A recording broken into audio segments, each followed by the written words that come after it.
السلام علیکم ورحمۃ اللہ وبرکاتہ۔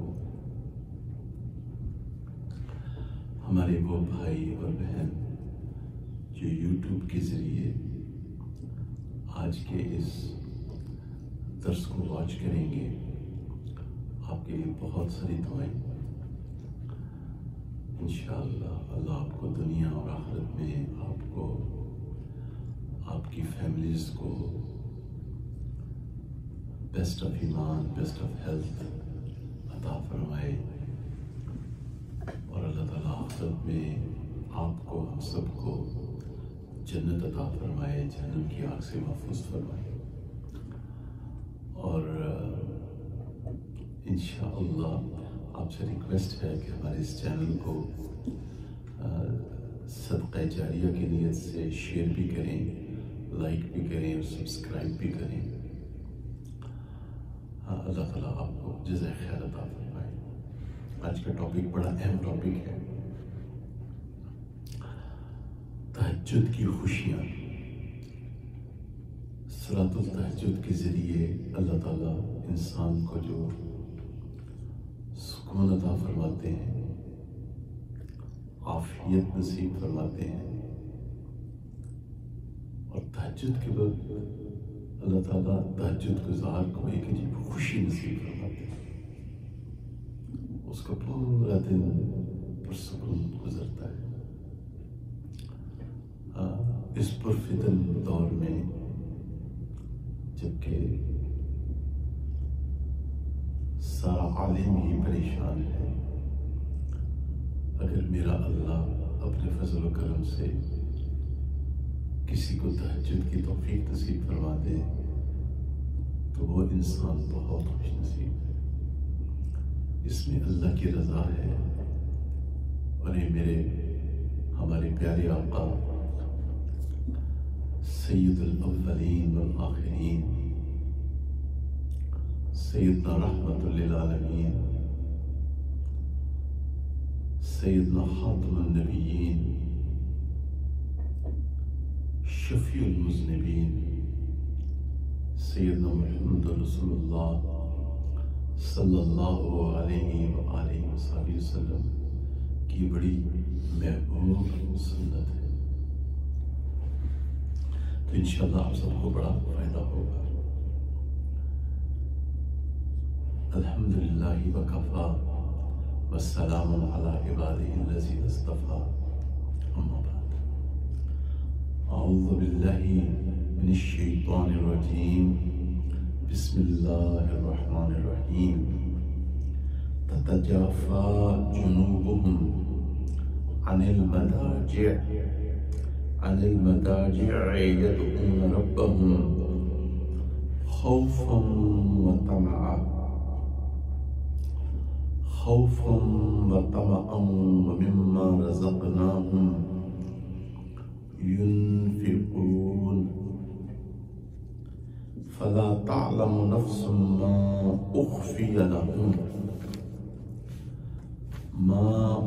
لهم من قرة أعين جزاء بما كانوا يعملون۔ صدق اللہ مولانا العظیم۔ مجھے بیٹا ذرا قرآن عزیز سنا دیں وہاں سے۔ جزاک اللہ۔ یہ سورۃ الف لام میم سجدہ جو نبی کریم صلی اللہ علیہ وسلم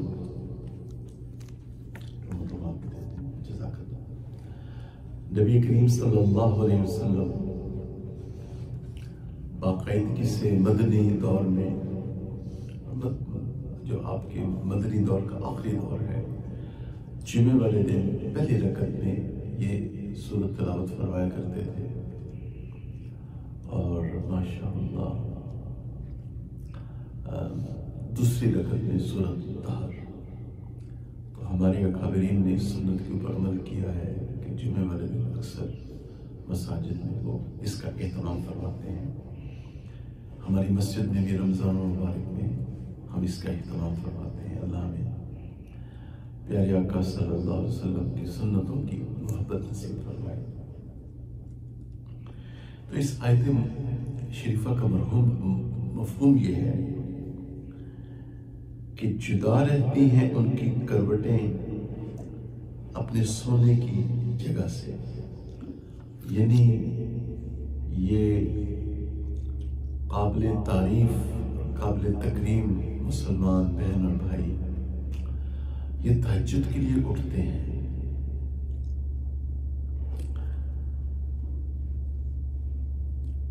یدعون ربہم، اور اپنے رب سے دعا کرتے ہیں، خوفا و طمعا، خوف کے ساتھ جہنم کا خوف، اللہ تعالیٰ کی ناراضگی کا خوف، کہیں قیامت والے دن میں ایسے گناہ لے کے اپنے رب کے سامنے نہ جاؤں کہ نبی کریم صلی اللہ علیہ وسلم کی شفاعت سے محروم کر دیا جاؤں۔ جھگڑالو انسان جو بات بات پہ لڑائی جھگڑا کرتا ہے، اس کی شفاعت نہیں فرمائیں گے نبی صلی اللہ علیہ وسلم۔ بہت زیادہ دنیا سے محبت کرنے والا، اس طرح کچھ لوگ ہیں جن کی شفاعت نہیں فرمائیں گے آپ سے، تو خوف رہتا ہے انسان کو، اور یہ چیز انسان کو تہجد کے لیے اٹھاتی ہے۔ اور طمع، کس چیز کی طمع؟ کہ میرا اللہ مجھ سے راضی ہو جائے، اگرچہ کہ میں کمزور ہوں، گناہگار ہوں، مگر اس کے باوجود میرے اللہ نے میرے تہجد کے لیے اٹھنا نصیب فرما دیا، اور اب میں اپنے رب کو مناؤں۔ اولیاء اللہ کہ ہاں ایک اصطلاح مشہور ہے جس کو کہتے ہیں مناجات، یہ اس وقت مناجات کا وقت ہوتا ہے، اور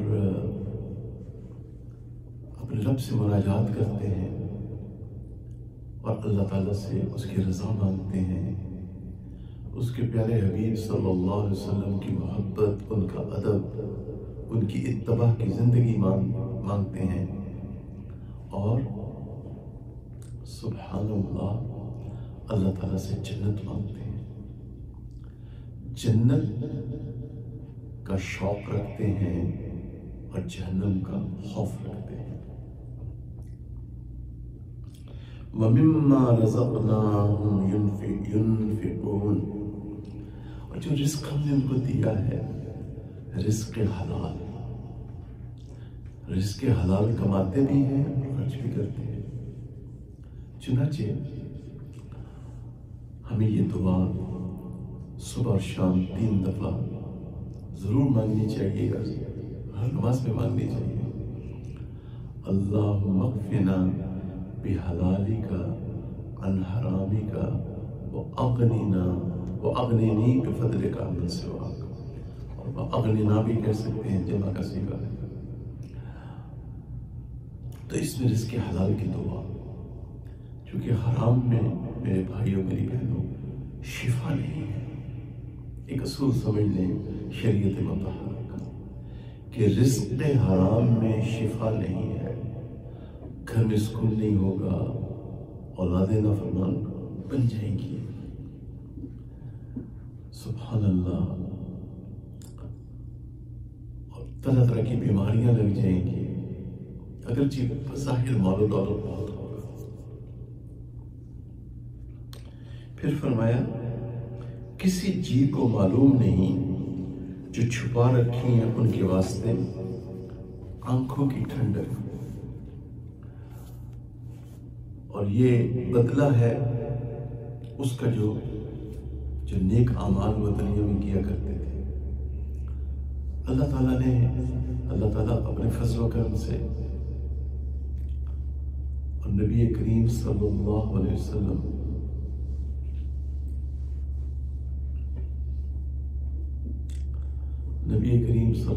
وسلم کی شفاعت کے ذریعے اللہ تعالیٰ ہم سب کو جنت عطا فرمائیں گے انشاءاللہ، ہم سب کو انشاءاللہ۔ اور جنت کیا ہے؟ جنت ایک بہت خوبصورت جگہ ہے، بہت حسین و جمیل، جس کا ہم تصور بھی نہیں کر سکتے، کسی ذہن نے اس کے بارے میں سوچا نہیں۔ کسی ذہن نے اس کے بارے میں سوچا نہیں، کسی آنکھ نے اس کو دیکھا نہیں، کسی کان نے اس کے بارے میں سنا نہیں. یعنی اس قدر نعمتیں ہوں گی. ہر انسان خوبصورت ہوگا. وہ حسن جس پہ انسان بہت جلدی فریفتہ ہو جاتا ہے، وہ حسن اپنی جبن پہ ہوگا. سبحان اللہ. لباس بہت خوبصورت ہوگا، پرکشش، اٹریکٹیو، دلکش. کھانے بہت لذیذ ہوں گے، اتنے لذیذ کھانے کہ ہم تصور نہیں کر سکتے. اس دنیا کے جوس کتنے لذیذ ہوتے ہیں، جی چاہتا پیتا ہی رہے گا. Mango juice, orange juice, guava, strawberry juice, etcetera etcetera etcetera. What have you. تو کھانے ہوں گے. ہم ویکیشنز لے کے جاتے ہیں، we go on vacations. خوبصورت جگہوں پہ جاتے ہیں، خوبصورت جگہ دیکھنے کے لیے.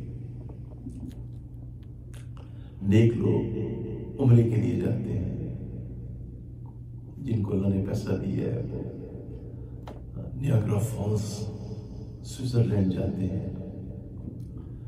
تو جنت میں بہت خوبصورت مناظر ہوں گے، خوبصورت دریا، سبحان اللہ، خوبصورت نہریں، مشک اور عنبر کا سما ہوگا.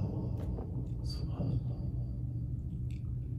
اور سب سے بڑھ کے یہ کہ میرے اللہ کی رضا ہوگی، میرے اللہ کا دیدار ہوگا. اور نبی کریم صلی اللہ علیہ وسلم اور انبیاء اور صحابہ کرام اور اولیاء اللہ کے دیدار ہوں گے. ہر خواہش پوری ہوگی. تو اللہ تعالیٰ فرما رہے ہیں کہ ان کے نیک اعمال کا صلہ ہم ان کو یہ دیں گے کہ ان کے واسطے، ان کی آنکھوں کی ٹھنڈک کے واسطے نیندیں انہیں چھپا رکھی، تہجد میں اٹھا کرتے تھے. امریکہ کا ماحول ہے آج کل، سخت سردی پڑ رہی ہے. صبح گرم بستر کو چھوڑنا. گھر میں بھی تو آدمی نماز پڑھ لیتا، تیرے گھر میں نماز پڑھنا، وہ جلدی والی نماز، یوں یوں یوں یوں یوں یوں، اور نماز ہو گئی. کہاں یہ نماز اور کہاں سنت موقدہ، میرے پیارے آقا صلی اللہ علیہ وسلم کی سنت موقدہ جو بغیر کسی شعری گزر کے نہیں چھوڑی جا سکتی. ٹھنڈی گاڑی میں بیٹھنا، جب گھر سے باہر نکلتے ہیں تو ٹھنڈی ہوا چل رہی ہوتی ہے، that cuts your cheeks. ٹھنڈی گاڑی میں بیٹھنا، گاڑی by the time it warms up آپ مسجد پہنچ جاتے ہیں. سبحان اللہ. اور مسجد میں آ کے فجر کی نماز باجماعت ادا کرنا، تلاوت کا سننا.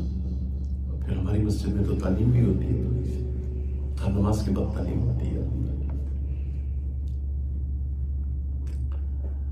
تو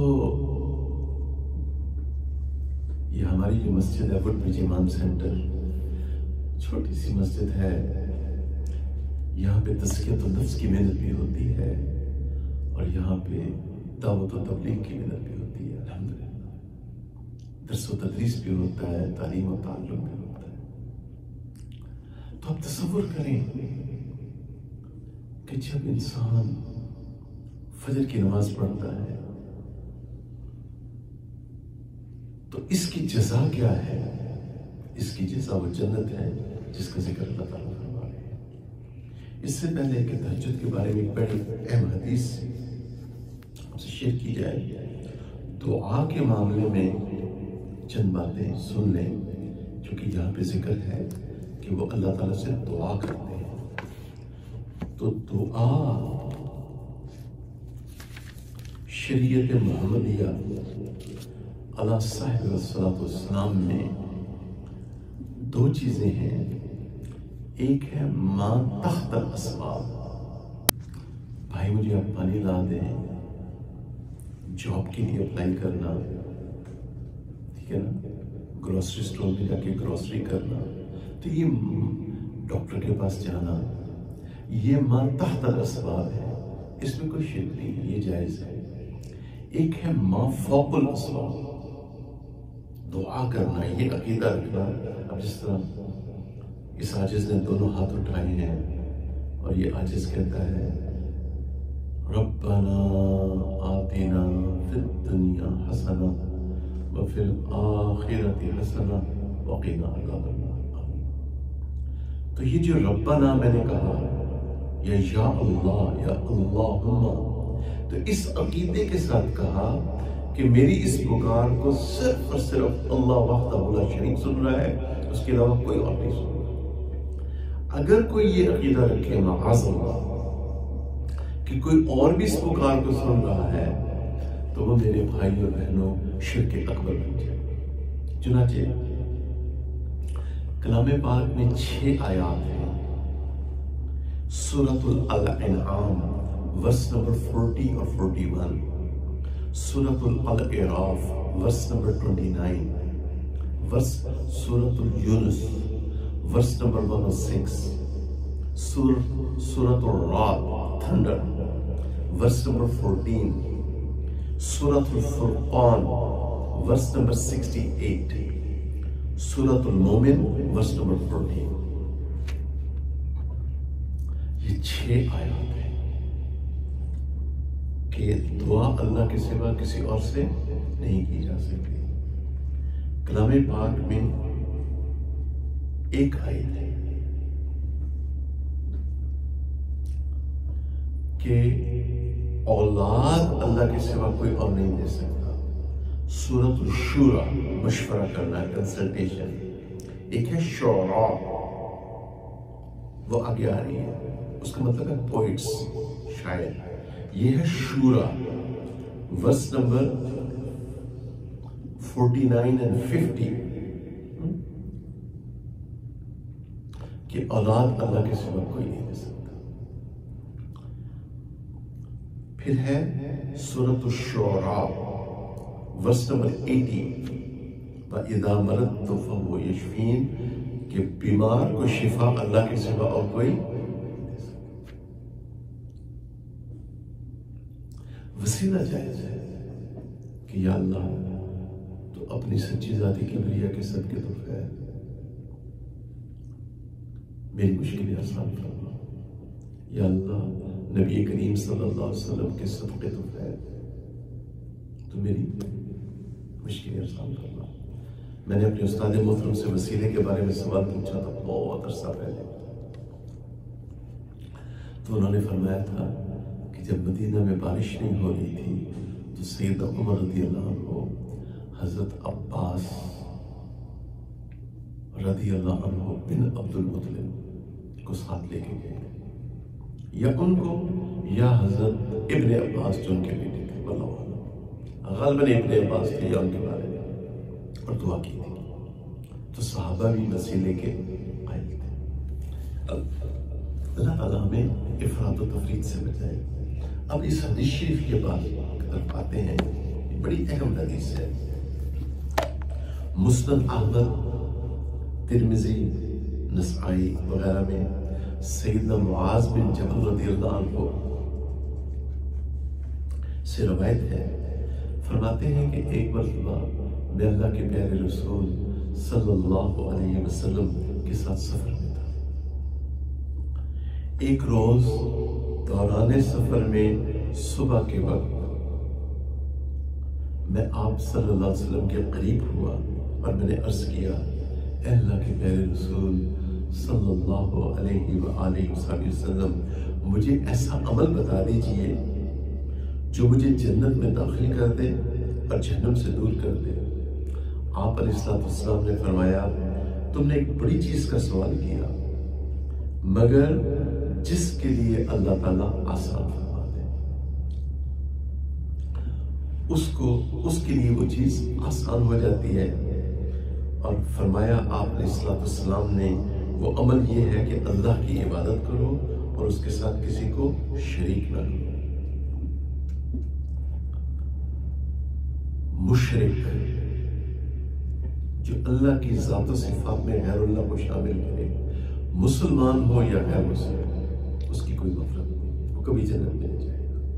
لہٰذا میری مکتوبانہ التماس ہے، گزارش ہے کہ مرنے سے پہلے، فوت ہونے سے پہلے وقت تھوڑا سا نکال لیں اور توحید اور شرک کا مسئلہ اچھی طرح سمجھ لیں۔ ہم پوری کوشش کریں گے کہ آپ کو اس سلسلے میں انفارمیشن دیں اپنے لیکچرز کے ذریعے انشاءاللہ۔ آپ سب بھائی بہن نیک ہیں، دعا فرمایا کریں انشاءاللہ، یہ عاجز آپ کی دعاؤں کا محتاج ہے۔ تو آپ صلی اللہ علیہ وسلم نے فرمایا اللہ کے ساتھ کسی کو شریک نہ کرو، نماز قائم کرو، زکوٰۃ ادا کرو، رمضان کے روزے رکھو، بیت اللہ کا حج کرو، اور پھر فرمایا لو اب میں تمہیں خیر یعنی نیکی کے ابواب بتلاتا ہوں، وہ یہ کہ روزہ ڈھال ہے جو عذاب سے بچاتا ہے، صدقہ آدمی کے گناہوں کی آنکھ بجھا دیتا ہے، اس طرح آدمی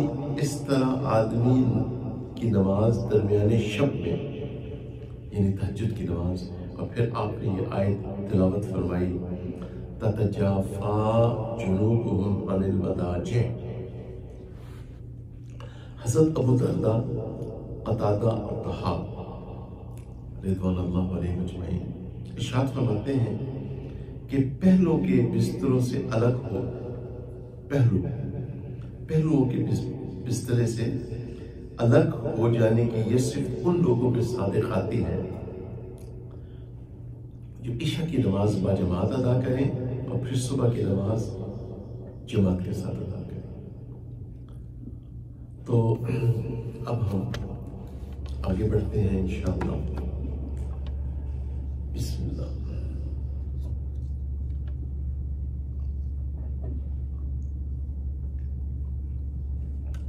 الحمدللہ۔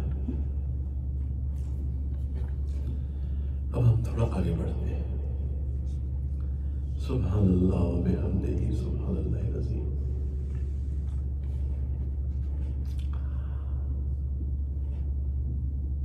تھرسڈے ایوننگ کو، آج منڈے مارننگ ہے، ابھی ریکارڈ ہو رہا ہے، تھرسڈے ایوننگ کو یہاں وڈ برج ورجینیا میں، امریکہ میں عشاء کا ٹائم داخل ہوا تھا 6:24 PM اور فجر داخل ہوئی 5:46 AM۔ تو اس کا مطلب ہے کہ اللہ تعالیٰ نے ہمیں 11 hours and 37 minutes عطا فرمائے تھے کہ ہم عشاء بھی ادا کریں، تہجد بھی ادا کریں اور فجر بھی ادا کریں۔ کلام پاک کی ایک آیت ہے، اب اگر کسی نے اس ایریا میں کسی کلمہ کو مسلمان نے عشاء نہیں پڑھی، معاذ اللہ، تہجد نہیں پڑھی، اللہ نے اس کی توفیق عطا فرمائے، فجر نہیں پڑھی، معاذ اللہ، تو کلام پاک کی اس آیت نے، یہ آیت اس عاجز نے میمورائز کی تھی more than 35 years ago۔ اس آیت نے مجھے بہت روشنی دی ہے۔ وہ آیت یوں ہے، ان اللہ لا یظلم مثقال ذرہ، اللہ کسی کے اوپر ذرہ برابر بھی ظلم نہیں فرماتے۔ اب اگر انسان کے اوپر مصیبت آتی ہے، میں نے تو بارہا اس چیز کا مشاہدہ کیا، ایک نماز میں چھوڑ مجھ سے رہ جائے، میں نے تو رو رو کے اللہ سے دعائیں مانگی، یا اللہ میری نماز کبھی قضا نہ ہو، دنیا ادھر کی ادھر ہو جائے، یا اللہ نماز قضا نہ ہو، ایک نماز رہ جائے کوئی نہ کوئی پریشانی آ جاتی، بارہا آزمایا، توبہ استغفار کی، اللہ کے سامنے لائے، تو کسی مسلمان پہ کوئی پریشانی آتی ہے تو یہ اب اللہ تعالیٰ تو رحمان الرحیم ہے، اللہ تعالیٰ تو کوئی ظلم نہیں فرما رہے اس کے اوپر، یہ اس کے اپنے ہاتھوں کی کمائی ہے۔ اب قیامت والے دن اللہ محفظنا، اگر کسی کلمہ کو مسلمان کو ججمنٹ ملتی ہے ہیل فائر، جہنم کے 7 درجے ہیں اور پہلا درجہ مسلمانوں کے لیے۔ اب اللہ تعالیٰ کا حکم ہوتا ہے کہ یہ جہنم میں جائے گا، جہنم کی آگ میں اور آپ فریکشن آف اے سیکنڈ کے لیے بھی برداشت نہیں کر سکتے۔ آج وقت ہے ہم اپنی اصلاح کریں، عاجزی اختیار کریں۔ جب اللہ اور اس کے رسول علیہ السلام کا حکم آ جائے وقف کر دیں، رک جائیں۔ سید عمر رضی اللہ عنہ کی ایک شان یہ بیان کی گئی ہے کہ جب ان کے سامنے قرآن کی آیت آ جاتی تھی اور رک جاتے تھے۔ جب صحابہ حضرت عمر کبھی جذبات میں ہوتے اور صحابہ قرآن کی آیت پڑھتے، رسول فوراً رک جاتے۔ یہ عمر رضی اللہ تعالیٰ کے فضائل میں یہ بات لکھی ہے۔ تو جب بھی اللہ اور اس کے رسول صلی اللہ علیہ وسلم کا حکم آئے ہم رک جائیں۔ اس وقت ہماری اپروچ یہ نہیں ہونی چاہیے مائی وے اور ہائی وے،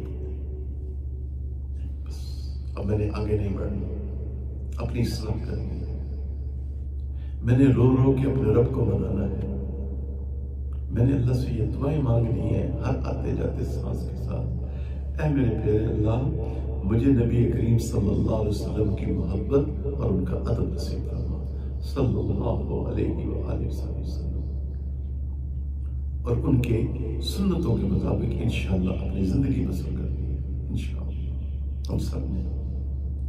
ہم سب کلمہ کو مسلمان انشاءاللہ جنت میں جائیں گے اللہ تعالیٰ کے فضل و کرم سے، اور نبی کریم صلی اللہ علیہ وسلم جو کہ آخری نبی اور رسول ہیں، ان کے بعد کوئی نبی نہیں، کوئی رسول نہیں، جو سیدنا رحمت للعالمین ہیں، جو شفیع المذنبین ہیں، جو گناہگاروں کی شفاعت فرمائیں گے انشاءاللہ۔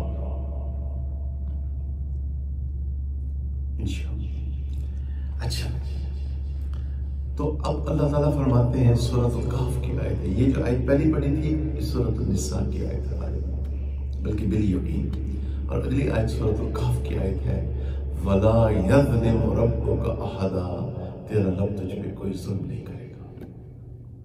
انسان اپنی بدعمالیوں کی وجہ سے جہنم کی آگ میں جائے گا۔ تہجد کا وقت شروع ہوتا ہے فقہی طور پہ عشاء کی 2 سنتوں کے بعد آپ تہجد پڑھ سکتے ہیں، جیسا کہ گرمیوں کی چھٹی رہتی ہے، اور تہجد آپ پڑھ سکتے ہیں اور پھر وتر پڑھ لیں۔ اب یہ جو سردیوں کی لمبی راتیں ہیں، اچھا تو اس میں اب تہجد آپ سوئیں، عشاء پڑھ کے سو جائیں، اور پھر آپ اٹھیں، 5 بجے اٹھ جائیں، 4:45 بجے اٹھ جائیں، وضو کریں، 2 رکعت تحیۃ الوضو پڑھیں۔ نبی کریم صلی اللہ علیہ وسلم اس وقت جب تہجد کے لیے اٹھتے تھے تو آپ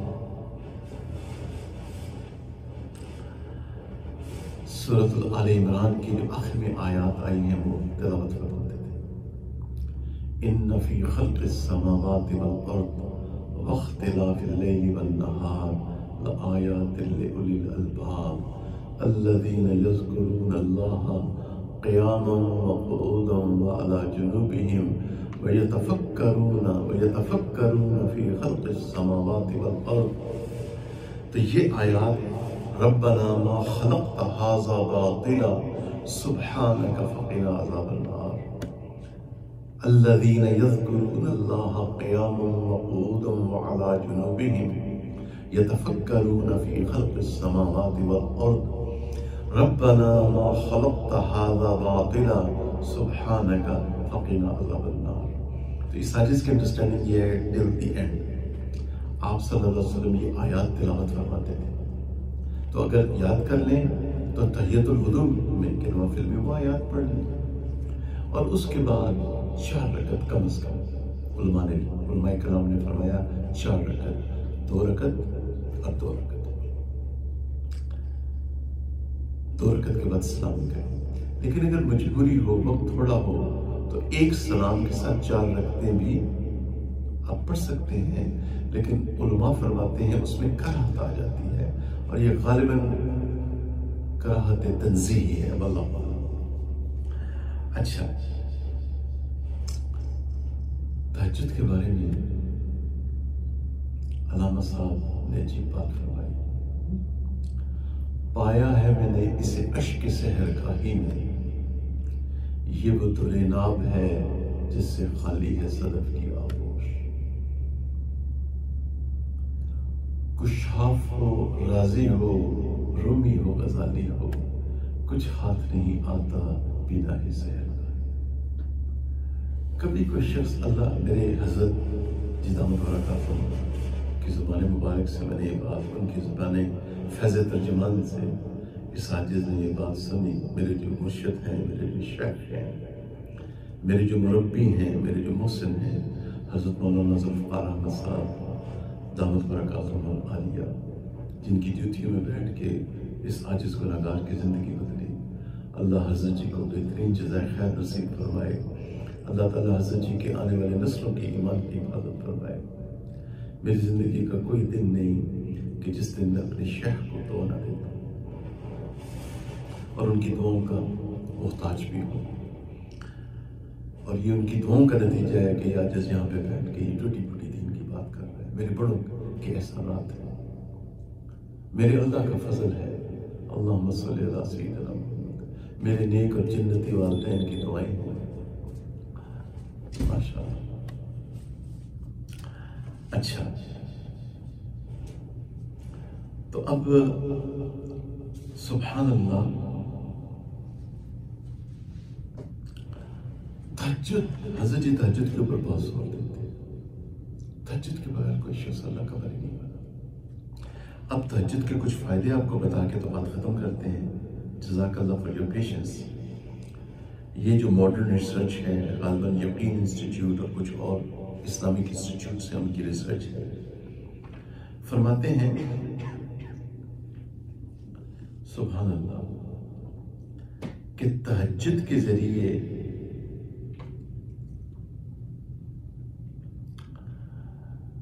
انسان کے اندر عاجزی آتی ہے. السلام علیکم بیٹا. ماشاء اللہ، یو ارلی ٹوڈے نا. ماشاء اللہ، ماشاء اللہ. اچھا، تہجد کے ذریعے انسان میں عاجزی آتی ہے. تہجد کے ذریعے انسان کی انانیت ختم ہوتی ہے.